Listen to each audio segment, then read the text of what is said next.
मन पूर्वक प्रणाम कर कर मेरी बात का। भाइयों बहनों, ये भूमि ने भारत के लिए बड़ा संघर्ष किया और डोगरों का वीरता पूर्वक इतिहास न केवल जम्मू कश्मीर, मेरे प्रदेश गुजरात तक आपकी वीरता के बखान हम लोगों ने बचपन में सुने हैं। बचपन में भाइयों बहनों, आज मैं यहां आया हूं तब प्रेमनाथ जी को भी याद करूंगा।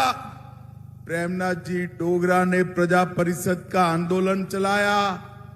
भाजपा के पहले अध्यक्ष श्यामा प्रसाद मुखर्जी ने एक नारा दिया, इस एक देश में दो विधान, दो निशान और दो प्रधान नहीं होंगे। और उधमपुर वालों, पहली बार चुनाव हो रहा है, यहां पूर्ण रूप से भारत का संविधान लागू हो गया है, लागू हो गया है। पहली बार जम्मू कश्मीर में एक ही निशान, एक ही झंडा, हमारा प्यारा तिरंगा फहर रहा है, पहली बार हो रहा है। और भाइयों बहनों, जो धारा 370 न केवल घाटी, हमारे जम्मू में भी आतंक का कारण बनी थी, वो धारा 370 को समाप्त करने का काम हमारे नेता नरेंद्र मोदी जी ने किया। ये चुनाव पूरी दुनिया बड़े गौर से देखे। एक और 40 साल तक जम्मू कश्मीर में आतंक फैलाने वाले, आतंक के लिए जिम्मेदार एनसी, कांग्रेस और पीडीपी है, और दूसरी ओर आतंक को पाताल तक दफनाने वाली भारतीय जनता पार्टी। एएनसी वाले कहते हैं कि अगर हम आ गए तो धारा 370 वापिस लाएंगे। उधमपुर वालों, लाना चाहिए क्या? अरे जोर से बोलो, लाना चाहिए।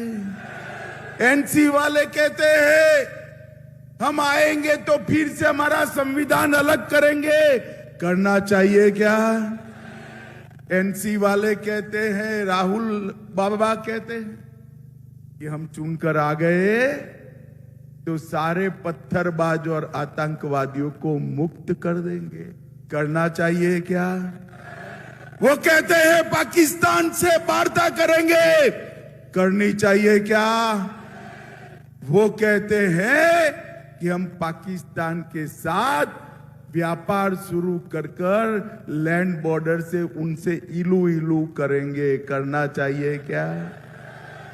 आप चिंता मत करो राहुल बाबा, आप और उमर अब्दुल्ला, आपकी तीसरी पीढ़ी भी आएगी, 370 वापिस नहीं।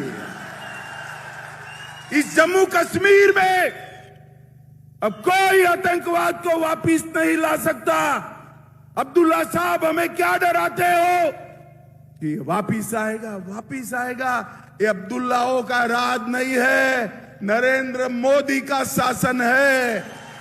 भाई और बहनों, जम्मू कश्मीर में 40,000 लोग मारे गए, ये अब्दुल्ला और नेहरू परिवार की जिम्मेदारी है।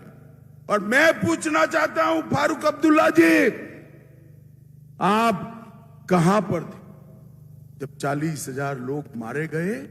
आप कहां थे? मैं बताता हूं, गर्मियों में लंदन में बैठकर छुट्टी मना रहे थे, छुट्टी। महंगी महंगी मोटरसाइकिलों पर राइड लगा रहे थे। अब्दुल्ला साहब, इस जम्मू कश्मीर से आतंकवाद को समाप्त करने का अगर किसी ने काम किया है तो भारतीय जनता पार्टी की सरकार ने किया।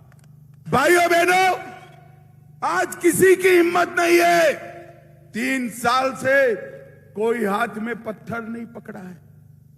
और ये जम्मू कश्मीर के हमारे इस क्षेत्र के युवाओं को हाथ में बंदूकें और मशीन गनें थमाना चाहते हैं। मैं भी कहकर जाता हूं, मैं भी चाहता हूं कि जम्मू कश्मीर के हमारे उधमपुर, चनैनी, ये पूरे क्षेत्र में ईस्ट और वेस्ट हमारे युवाओं के हाथ में बंदूक हो, मशीन गन हो। मगर आप आतंकवाद की पकड़ाना चाहते हैं, मैं सेना और सुरक्षा बल में भर्ती कर कर उनके हाथ में बंदूक। भाइयों बहनों, ये नजरिए का फर्क है।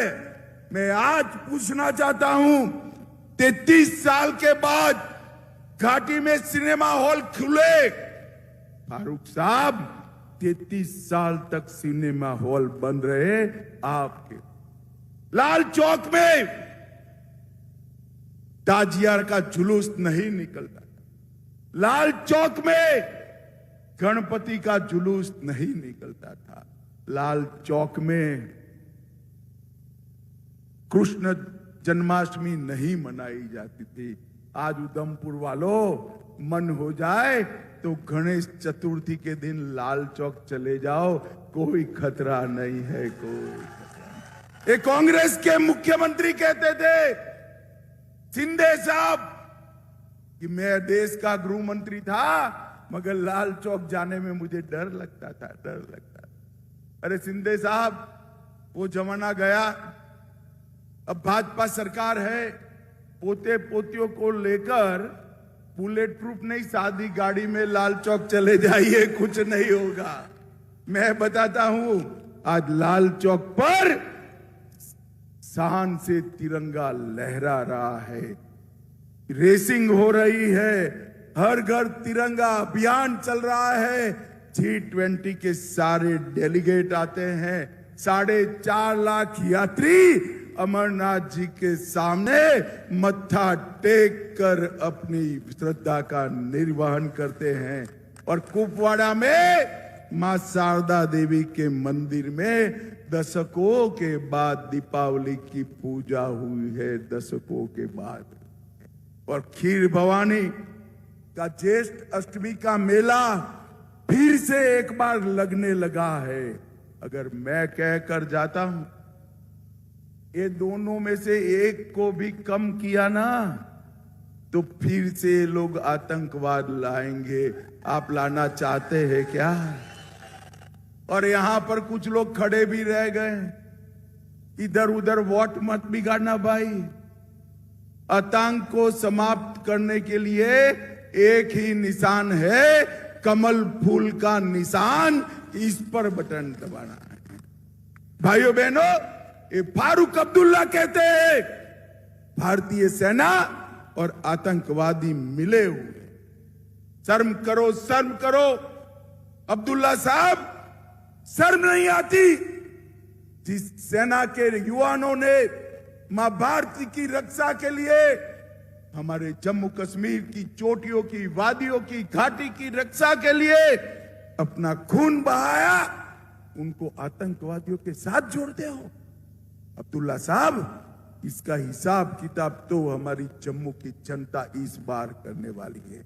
और भाइयों बहनों, एक कांग्रेस पार्टी आज फारूक अब्दुल्ला के साथ जम्मू में चुनाव लड़ने की, मैं पूछना चाहता हूं कांग्रेस पार्टी को, फारूक अब्दुल्ला को किसने जेल में डाला था?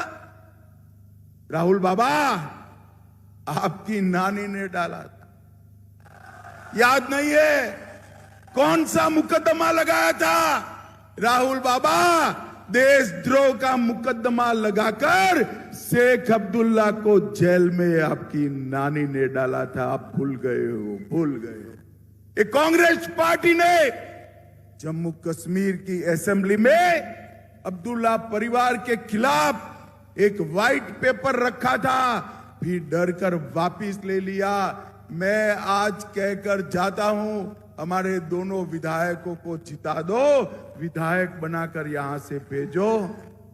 कांग्रेस ने भले व्हाइट पेपर वापिस ले लिया, हम आज तक का अब्दुल्ला परिवार का पूरा कच्चा चिट्ठा व्हाइट पेपर लाकर जम्मू कश्मीर की असेंबली में रखेंगे।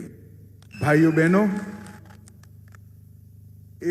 अभी अभी राहुल बाबा आए, जानते हो ना राहुल बाबा को? जानते हो? अभी अभी आए थे, उन्होंने कहा बाहर के लोग शासन कर रहे। उनका कहने का मतलब राज्यपाल, उपराज्यपाल। अब राहुल बाबा आपको पढ़ाने वाले शायद जम्मू कश्मीर का हिसाब नहीं, इतिहास नहीं पढ़ा है। सबसे ज्यादा अगर राष्ट्रपति शासन राहुल बाबा जम्मू कश्मीर में किसी के शासन में रहा तो आपकी नानी और इनके पिताजी और राजीव गांधी के टाइम में रहा है, टाइम में रहा। आप क्या बाहर के कर रहे हो और आप हमें बाहर के का हिसाब कर रहे हो? आपके नानी के पिताजी जवाहरलाल की गलती के कारण आज हमारा पाक ऑक्यूपाई कश्मीर पाकिस्तान के हाथ में है, पाकिस्तान के हाथ में। और हम तो वो लोग हैं जो नारा लगाते थे, जहां बहुए बलिदान मुखर्जी वो कश्मीर। अरे जोर से बोलो, जहां हुए बलिदान।